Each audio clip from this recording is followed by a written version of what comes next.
গেলাই সিটাগাং কিতা খবর দিকেইলাই মোবাইলও দেখি দিতে ইতা সিটাং তো গেছিলাম সিটাঙ্গের অবস্থা খারাপ, পানি খুব বেশি, বুঝছো নি? আমি এই অবস্থা দেখা বাদে আমার আইতে হয়েছে, খুব শীঘ্রই হওয়া লাগছে। মানে কুটুবাড়ি গেছলাই কুটুমারি গেলাম, থাকলাম না 8-10 দিনের একটা সফল লইছিলাম, ভ্রমণ লইছিলাম। তো পানির অবস্থা দেখিয়া আসছি, তো দেখা যায় যে আমরা এবারে তো মাশাল্লাহ পানি মোটামুটি ভালো আছে। যাই হোক আগামী তো আশা করি ভালো থাকতো। ভালো থাকতো, ঠিক আছে।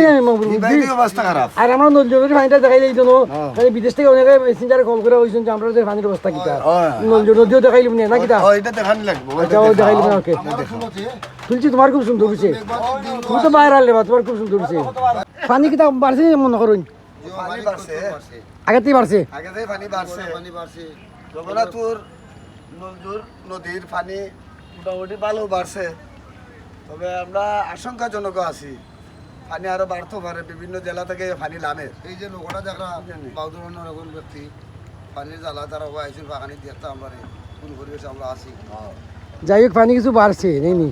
যাই হোক চিরাং তো তোর কুটুম বাড়ি গেছিল, কেন পানি কেমন অবস্থা? পানি তো খুব প্রচুর পানি, কিন্তু তারা এই অবস্থা দেখে আমি আসছি, তারা বহুত আদর করছে থাকবার লাগি। আমি নানা করছি।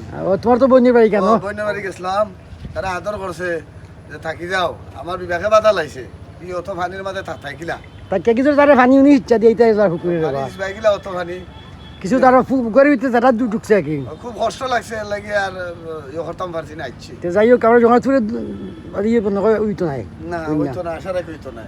আর যদি মনে এখনো পরিস্থিতি খোয়া যান না রে, যদি ভারতের পানি আই হয় যাতাইলতে পারে না কিতা। সময় তো দর্শক জগন্নাথপুর নদী পানি কিছুটা বাড়ছে, তেমন ক্ষতিগ্রস্ত নাই, ভালো আছি আমরা, দোয়া করবা।